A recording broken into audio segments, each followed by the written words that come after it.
Hi everybody, this is Rick here. Welcome to Digital Fortress and good evening. Today I'm going to go over the two biggest problems in the Cardano protocol that we currently have, and that's the slot battles and pledge. So I'm going to give a description of each one and why, and go over some of the indicators as to why they're a problem. I don't know how they get solved. They are solvable. They are solvable. It's just you got to understand what they are and get a good look at them and understand why they're there and how it impacts the current protocol, and then you understand better moving forward how it gets fixed and stuff like that. So give me a moment while I drop this link in Twitter and YouTube, and then I'm going to go into the details about what these problems are. I have live chat up, so I think if you can hear me okay, let me know in the chat if you can hear my volume, and I'm going to drop this in Twitter and Telegram, and go over those and give me some live real-time feedback. If you have questions, let me know your questions, because we will best understand what the problems are and how to fix them if we talk about them, and not just ignore them. But they're not being ignored, they're being addressed, they're going to be fixed. It's just a matter of how do they get fixed, and you know the deal. Envios Torettos, how you doing? So sell? No, not so sell. I don't do financial advice. I hope I don't do shilling and all that kind of stuff. You know what I mean? Because over here at Cardano, we're some bad motherfuckers. I mean, we really are. If you've been hanging with Cardano this long, you ain't gonna let one of my stupid little YouTube videos. You ain't gonna sell because of that. Trust me, man. Trust me. Plus, you guys kind of know how I am. You've kind of gotten used to me being kind of like I don't know, the guy that says stuff that just blah. At least I'm not a shill. I'll give you that much. At least I'm not a shill. Yeah, but all the people over Cardano, some bad mofos, so we don't got nothing to worry about. If something ain't right, we're going to talk about it, and it'll get sorted out. So, yeah, slot battles and pledge. Let me see. I'm going to drop that there. Okay, all right, now let me get into it. I'm going to do a screen share. I've got a couple of graphics I want to show you. Just want to make sure I don't close the browsers I need. Okay, there we go. Hi guys, hello everyone. Good evening. All right, I have some notes. I didn't make a PowerPoint. Sorry y'all. Sorry I didn't make PowerPoint this time. I know you love my PowerPoint, right? All right. Yeah, if you ever see me shilling, like some of these Bitcoin shills, man, they're killing me on Twitter and YouTube, killing me. You ever see me shilling, just freaking kick me in the junk, unsubscribe or something. No. You'll never hear anyone else say stupid stuff like that. All right, so let me share my screen. I lost my Zoom screen. Here we go. All right. This one here. I want to be able to share my screen and I can read the chat. Hey everyone, hi Greg, MBOs, Pascal Ingels. All right, you can hear me well. Good. Wayne Morgan, how you doing? Yeah, Wayne says I teach diginomics. Yeah, I wish. Okay, slot battles and how they are won. No. So two biggest problems: slot battles and how they're won. Pledge. All right. So you got to take the whole sentence: slot battles and how they are won. Okay, that's the important part. You got to take it as a whole. Slot battles are not a problem; it's part of the protocol, and how they are won is also not a problem on its own. But when you take it as a whole, that's where the problem comes in. And the other problem is pledge, and I think it's because pledge isn't really a problem. It's easily solved. We just got to figure out what it is. Slot battles is harder to solve. So let me give you an example of slot battles. First, let me pull up a little map here. I got a couple of graphics. I got this little piece of map I pulled up, and you can see it over here. All right, so the winning slot battle nodes are over here, basically centered in Germany. You probably heard me talk about this on Twitter and stuff. Centered over here in Germany, NLBE, Netherlands, Belgium, London, this region. You see where there's super duper bright nodes? That means there's a bunch of nodes there. Right over here in Germany, like the Hetzner nodes and I think it's Microsoft Azure nodes, they're killing it in slot battles. Now the problem is, why is it a problem? Well, I didn't say that. What is the problem? The problem is it causes centralization. Okay. I did not put that in there. And then pledge. People are afraid. The problem is people are afraid to talk about it, about what it should be, because of the price is crazy, and also centralization. And I'm American, so I spell centralization with the Z, but I used to live in England, and I know how to spell in England as well. All right, so we get a concentration of nodes over here, and what's happening is there's people setting up new nodes in other countries, or like people from Australia or South America or the United States. And when they bring a new node up online, they bring it up in Germany. Well, why? Well, because they win the most slot battles. And what happens is if you set a low percent pool fee and you have a high percent slot battle win rate, then you have a very successful node, and the stake tends to gravitate towards your node. And then the nodes tend to gravitate towards a center of gravity, and they all start to pull together in the same location. And then people start to set up more nodes there. And over time, over a couple of years, they're all going to kind of gravitate into one area. Okay. Now, it doesn't have to be Europe. It could be, let's say, the East Coast of the United States between New York City, Virginia, Washington, D.C. area. If the first nodes to set up were there and most of the nodes were there, then that would be a center of gravity, and then that would have been the place. But as it turns out, the largest number of nodes kind of like concentrated in Europe, and like one PCT figured it out. They said, hey, set up a little cluster of nodes, you win a lot of slot battles, and that's what happened. All right, so you might think I'm crazy. Oh, well, you can't just use a picture. Well, I do have data. I'm not a complete muppet. Okay, I do have some data. I have data for you. So I'm going to go to Pool Tool over here. Hey, how's it going, everyone? Minister C Politics, good to see you. Mark Stopko, welcome and good evening. Mark, help me out if I screw this up, okay, bro? All right, please help me out if I screw this up. If I totally blow it, just help me out, okay? Help me out in the chat. All right, so here's how you can figure it out. All right, so I go on Pool Tool, everybody's little favorite Pool Tool here. Shout out to Papa Carp. Shout out to Papa Carp. Stake Ticker Love. And we go to the, what the hell was I doing? Oh, Explore Pools, that's what I was on. And then under Explore Pools, you select Explore by Country. And I'll show you an example. So over here in Operator Country, this is where the human lives. There's 9 humans in Germany reporting. So these are reporting nodes. So thank you to all of you stake pool operators. I really have to give a thanks to all my stake pool operator friends who communicate with me. Otherwise, I wouldn't understand the problem, and I wouldn't have this data. So thank you, Papa Carp and Pool Tool. So in Germany, you got 9 operators, but you have 45 servers in that country. Why? Because they're cheap or whatever. They're efficient. They got, or whatever. So but cheap and efficient. That's a good reason.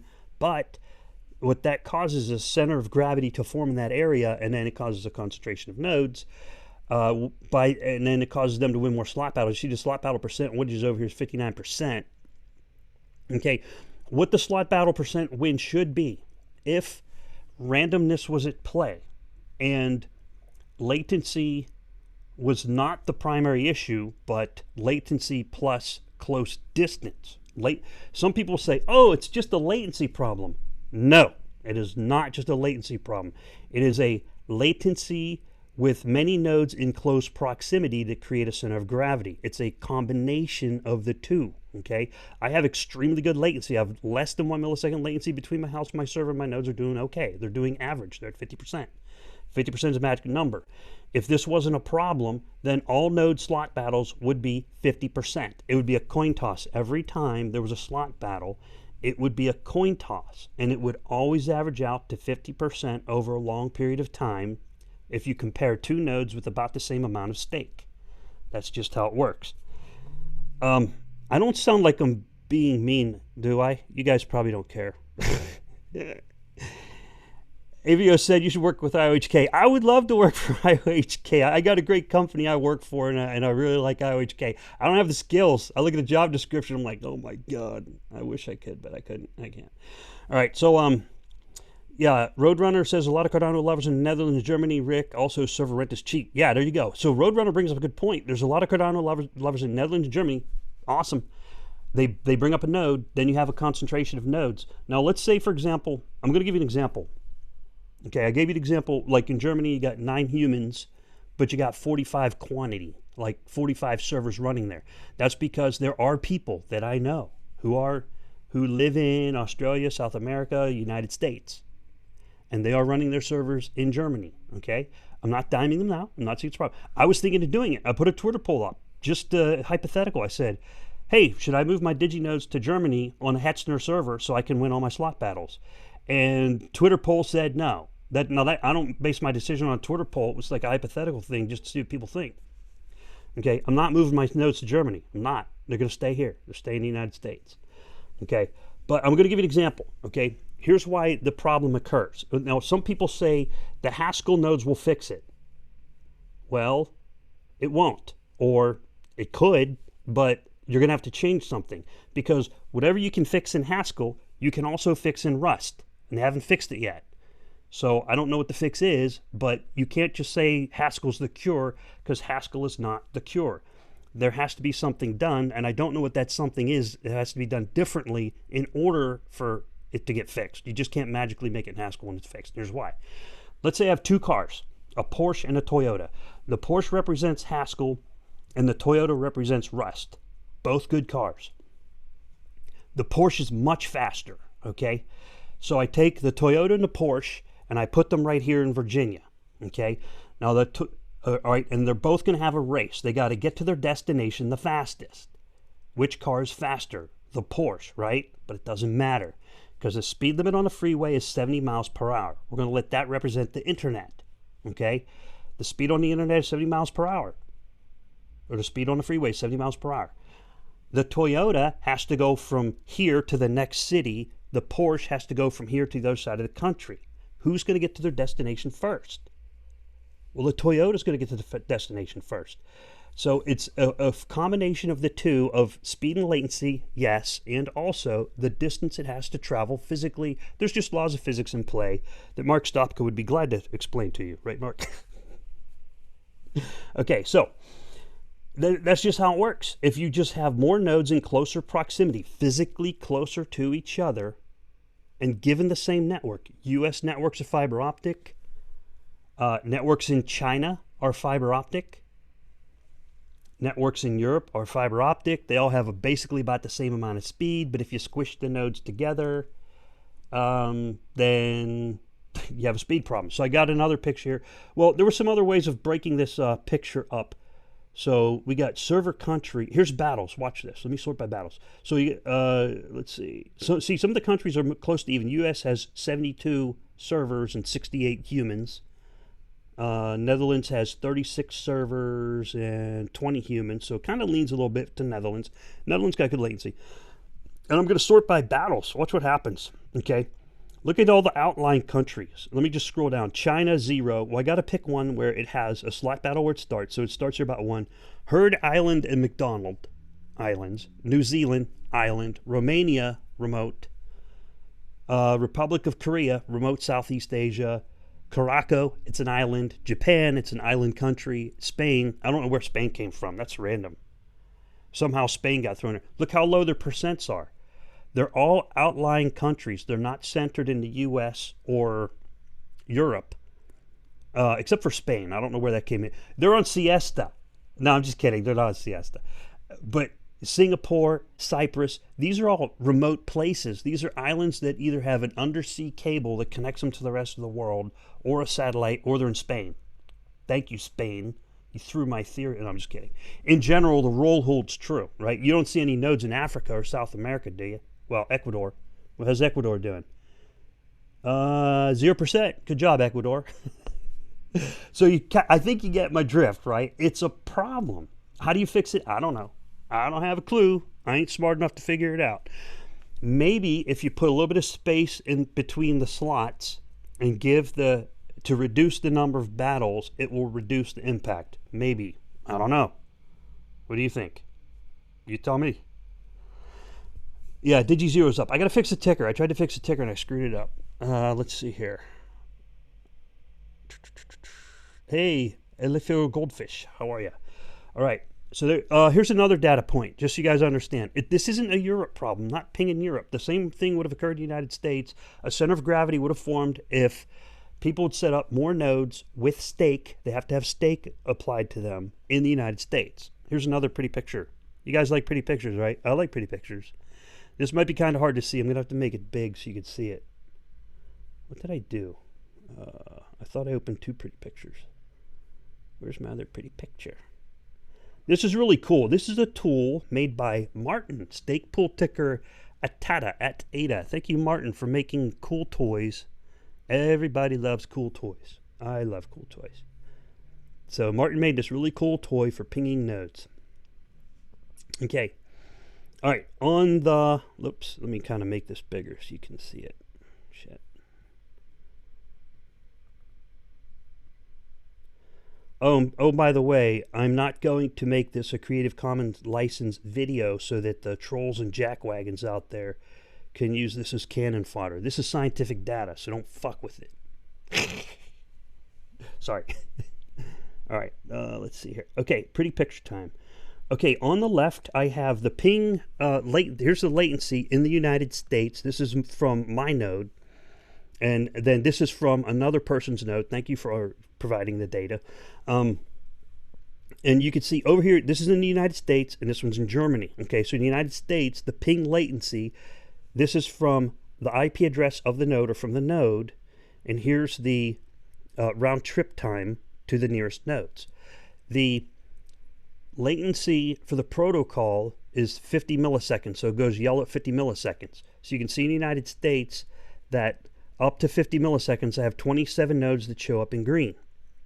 On a German node, and it hits 47 milliseconds at data point number 27, or the node ping number 27, 47 milliseconds.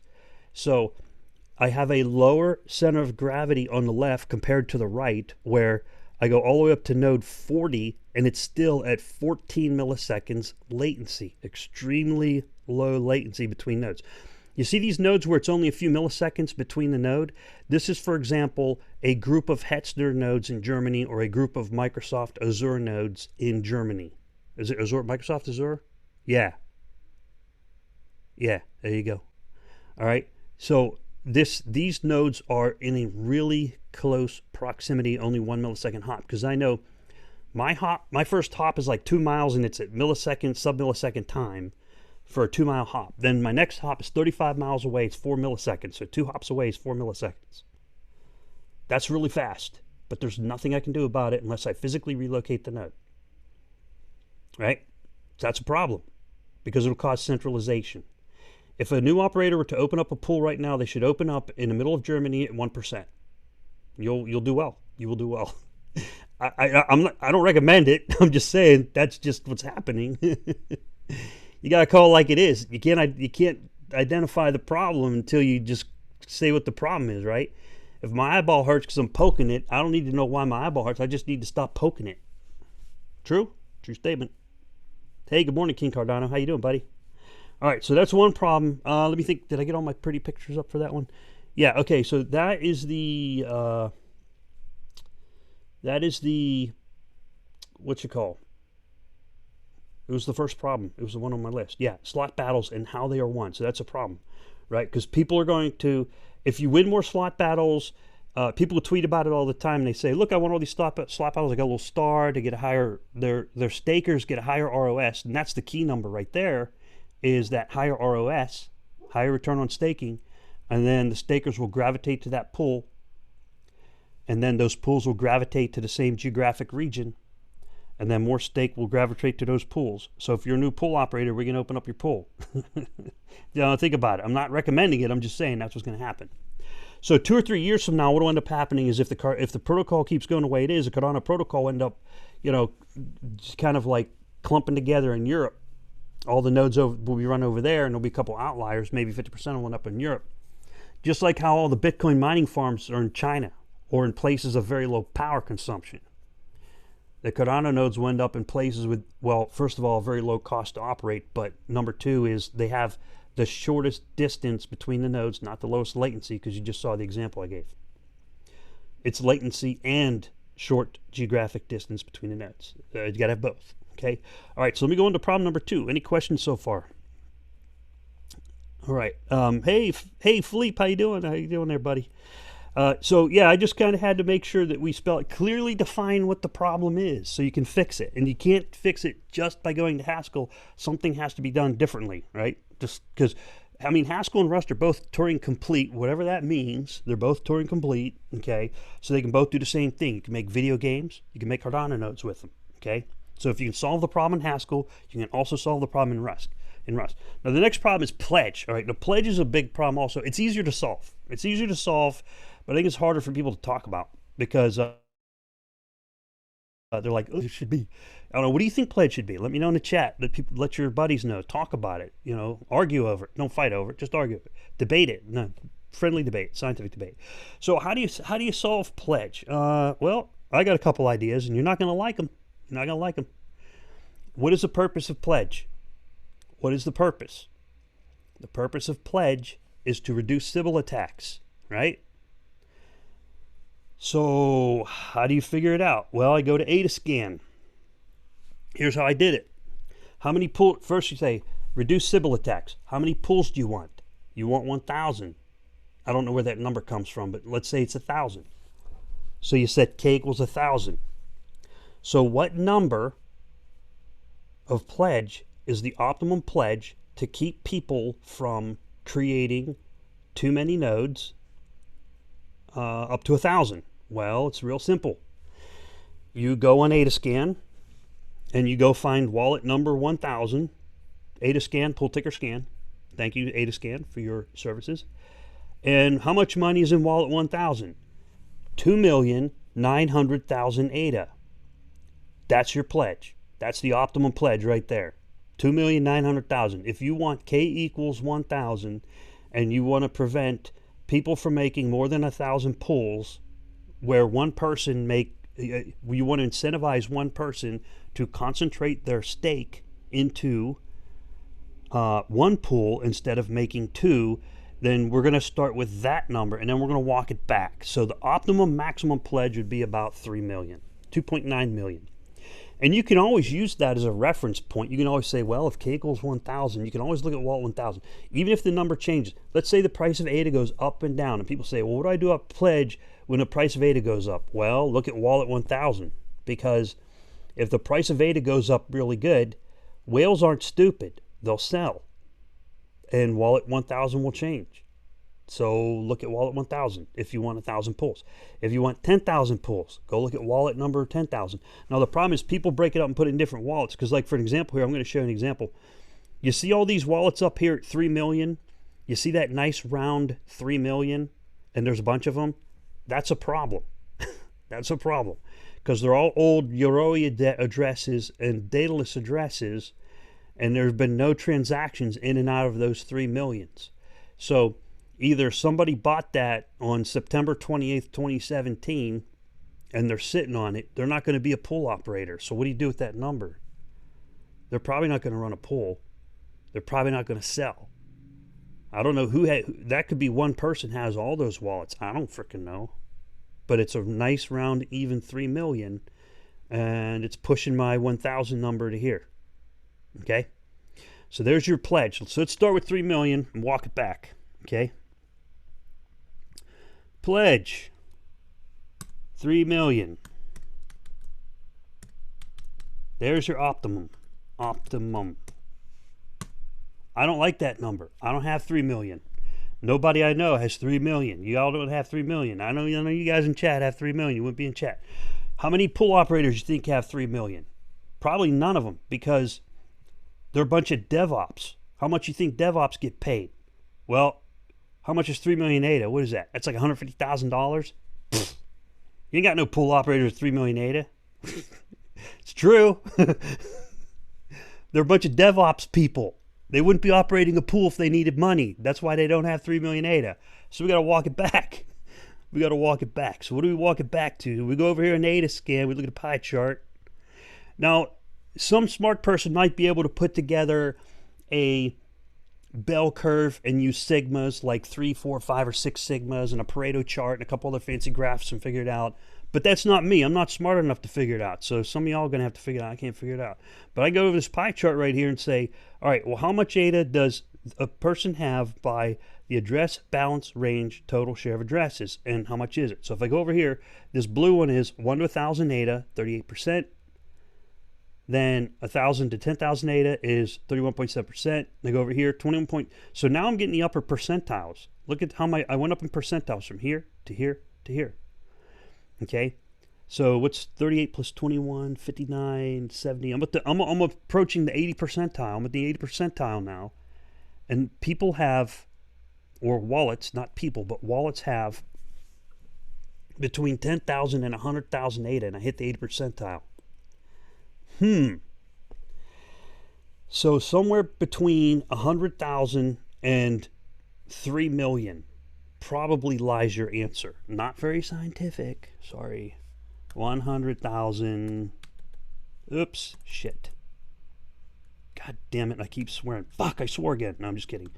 Deadpool's my favorite Avenger. 100,000 minimum, and 300 million or 3 million optimum pledge. Okay. Let's see. How is there anything else we can look at? I don't know. There's a really cool graph Marcus made called an Astoria, and I haven't seen an updated version of it, so you probably look at the Astoria and try to figure out a center of mass, like how much do people have. Now, I'm not smart enough to do that, so I do it on Twitter. So here's my little tweet from today. How much ADA is in your bag? Well, it looks like the center of mass here is 100,000 to 500,000 ADA. That's how much people have in their bag. That doesn't mean how much a pool operator should pledge. That's just how much people have in their bags that answered my Twitter poll. That's giving an idea. I ran the same poll with the same numbers on how much should pool operator pledge be. It came out about the same. About the 500,000 range was center of mass, 100,000 to 500,000. That doesn't mean it's right. That doesn't mean it'll stop a civil attack. It just means that's what people think. Doesn't mean it's right. I don't know what the right answer is. Maybe you guys do. All right, so let's see. Did I get enough data on pledge? What else are we going to say about pledge there? Let's see. So maybe somewhere between 100,000 minimum pledge, 300,000 optimum pledge. Oh yeah. Ah, man, I forgot to pull up. All right, there's an article by Lars Brunez, and I ran the math on his graph, and it does work pretty cool. I think it will work, but you have to find a starting point. Let me get my... Shoot, I should have pulled this up. Sorry about that. Give me a minute to pull it up. Give me a second to pull it up, and I'll talk about that for a second.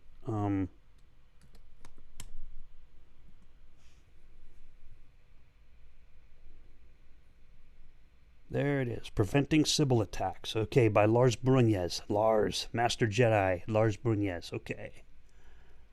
All right. So, in this article, Preventing Sybil Attacks, let's say we take pledge and we start plugging in some numbers. Here you got 100,000. Here you got 3 million optimum, 100,000 minimum. Somewhere in there lies an answer for now. 2 years from now it could change. If ADA goes up to $1, it'll be something less. If ADA drops down to a penny, it'll be something more. But if you use this chart, you see this chart over here where it says the rewards and the stake. So you go across the bottom, and this is a number of stake. If I were to say 100 million and just put this number right here at 100 million stake, which is currently what it's at, and A equals 0, that means pledge doesn't matter. It doesn't matter. So everybody gets the same result, no matter how high or how low the pledge is. Okay, you'll have to read further into this graph. I read it yesterday, but then the day after I just forget. Okay. And then what happens is if they set A equals 0.1, then what happens is there's a separation as a pool gets higher and higher and closer to saturation. A pool with lower stake on the purple line will have slightly lower rewards, and a pool with higher stake will have slightly higher rewards. Okay? And same thing down below. If you increase the A0 or A5, if you increase it to 0.5, the separation gets bigger. The higher stake gets even yet higher rewards or higher desirability, and then the lowest staked pool. So if this was 100,000 pledge, then your rewards would be some number lower than someone who's pledged 3 million. Okay? Now, is that enough to deter you? If I had 3 million, how many pools could I make at 100,000? Well, I can make 30 of them. How am I going to make more money? Well, it depends on the saturation point. This is a very complex question, man. It makes my brain hurt. So I just plug numbers in. So 100,000, if I make 30 pools at 100,000 and the saturation is at 10 million, because if you set K equals 1,000, saturation will be around 10 million. Okay. Can I make more money? Well, here's the interesting thing is people are going to go for the most desirable pool. They're going to saturate first. So it doesn't really work linear when it comes to how humans think, right? People do weird things. They're hard to figure out. But people go for the most desirable pool. They go, well, I'm going to make the most money on that pool. I'm going to keep pounding my money into that pool until I make the most money I can. And they're either going to set it and forget it, or they're going to figure out that they can make more somewhere else and they're going to move. Okay? And that's just how people are.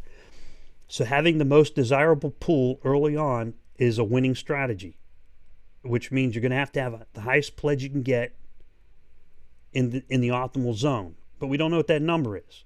My guess, it's somewhere between 100,000 and 3 million, which is a really broad range. I can't hit 3 million. Okay? I sold all my Ethereum and Bitcoin. Still got one Bitcoin left to get Cardano. I want to get my pledge up on the ITN, man. And they didn't do pledge. It wasn't activated on the Rust ITN. I was like, what the hell? All right, Mark says 3 million is not an optimum. It's actually, if your assumptions were true, it would be a top ceiling. No, I call it, ceiling, which is highest desirability. I call it optimum as highest desirability. Some people might say, I see what you mean, Mark. Some people might say that optimum would be like 2,400,000 and highest desirability would be 3 million, right? And then minimum would be 100,000, right? And you would say what optimum is. So, I mean, that's a good point. That's a good point. Optimum is somewhere inside there in that range, but highest desirability first is going to win. That's, most likely. All right. So, Doug Maloney says, I now have 1/3 of that 3 million G's. Yeah, I know what you mean, man. I don't know who these whales are. Okay, that's the thing. So, pool operators are well known, but they're broke because they're DevOps. They don't have no money. Whales are stealth. You don't know who the whales are. Who are they? We don't know who they are. That's how crypto works. You don't know who whales are. Roadrunner says, Rick is taco man with a lot of time off. No, man, I just got home from work. What are you kidding me? I gotta buy tacos. I gotta go make money so I can buy tacos. All right, so you guys check out this article by Lars. Just get an idea, but hopefully we get so much. I want to see numbers. What is the number? Right? No one's going to understand it until you stick a number on it. These 0.04 blah, blah, blah. Yeah. Pool operators can't work off of that. Plus, we failed to test pledge. We failed to test it. It did not get tested. So let me turn off this. I think I'm done here. I think I'm done. Did I get everything across? I hope I got my point across. I didn't want to rant. I know sometimes I get a little wound up, but that's better. At least I'm not shilling. All right, let me see. Questions in chat. Oh, God, I'm confused now. I got too many windows open. Okay. All right, Chris Ray says, is the pledge going to help pools not in Europe? No, it's not going to do them any good. Are they still going to have the first problem, which makes the pledge useless? Yes, that's correct. Not useless, but I kind of... one problem can't fix the other. The solution to one problem won't fix the other. But that's a good question. So let's say, for example, let's kind of like plug numbers into what Chris said, because I like to plug numbers into things. Let's say you have a pool that loses almost all its slot battles, which I have right here on my screen. Okay. So let's say you have a pool in China that has maximum pledge, but they lose all their slot battles. No, I'm not going to stake to that pool, because they're going to have a lower ROS. What if I have a pool in Ecuador? Nope, not staking to that one either. How about American Samoa? Nope. Fiji? How about Romania? Sorry. Nope, not happening. Yeah, it won't fix that problem. That was a good question, Chris. I mean, if you look at it and say, if they're losing all those slot battles, that means they're losing... They're not getting optimum returns. So I think you got to solve the slot battle problem first. Well, no, it doesn't have to be solved first. They're separate problems. So yeah, I don't think it'll help. I don't think it'll help. Yeah. Hopefully it answered it. Roadrunner says, how many tacos? Depends on the filling. It also depends on the kind of taco. Like, do you consider a Greek gyro a taco? I do. I consider it a taco. It's a Greek taco. It's a gyro. Elfro Goldfish says, I want to run a node. When can anyone run one? not anyone can run a node. You got to have basic skills. From the beginning of the ITN, it was published that you have to have basic system administrator skills. You got to have certain skills to do it. So that's important to be able to run it correctly. You got to be able to compile or move binaries and configure scripts. Okay. All right. So that's all I got for you on this subject. Hopefully that was helpful. Hopefully that kind of like defined the problem and get you thinking about it. And eventually we'll figure it out. Wait, did I give solutions? Gosh, don't give a problem. Okay, slot bottles and how they're won. A possible solution is to space out the timing between slots so there's a little bit more wiggle room and reduce the slot battles. The key is you got to reduce the slot battles. That's the only way to fix it. Unless someone out there smarter than me figures it out, because you're not going to solve the latency the latency and distance problem combined. You can't just say latency, you can't just say distance, but the latency and distance causes center of gravity to form. Haskell can't fix that. That's external. Well, Haskell can, but it can also be fixed in Rust. Number two, pledge is figure it out. I think somewhere around here, I ran some numbers last night. I don't know where I got it. 2.4 million came out to be a good optimal number. 3 billion would be maximum. And 100,000 would be minimum. Oops. Which is a hell of a lot of money. What is that? That's like $4,000 minimum. That would be $4,000 minimum. That's a lot of freaking money. That's nothing to laugh at. And then reference this to wallet number 1000 if k equals 1000, and then scale it from there. Just scale it on down. Okay? So there's two different ways I think you can do it. Reduce slot battles by getting a little bit of space between the slots. And on pledge is stick a number and work it. And if it doesn't work, change it. But start with something that makes sense and plug it into the graph that Lars made, because I ran a couple of these numbers through it and I said, that does kind of make sense. So it'll work, but we just got to figure it out. What do you guys think? Let me know. All right. Someone says, does Charles know this problem? Yes, he does. Roger Ripple says, so now I know why Digi2 missed a few rewards. Yeah, a couple days ago, Digi2 got hammered pretty bad. A couple days ago. Did really good today, but it doesn't matter. When Digi0 back up? Digi0 is up. I have to fix the ticker. So you can delegate to Digi0 from Yoroi Mobile and Yoroi by using the pool ID, but the ticker won't show up in Daedalus until I redo the registration that I screwed up, which I tried to do yesterday, and I screwed it up again. I just forget a little detail, and then poof, it doesn't work. So it was a little glitch. All right, everybody. Hey, y'all have a good evening. Cardano's the bomb. Cardano rock and roll. It's because, we got problems like this. We look at them, think about them, talk about them, figure them out. Don't worry, we got a lot of smart people. They'll figure it out. We'll get it. They got it. Y'all have a good evening. Thanks for watching Digital Fortress. Hey, you want to keep this channel commercial fee? Feel free to stake to Digi2. Thanks. Y'all have a good day. Bye-bye.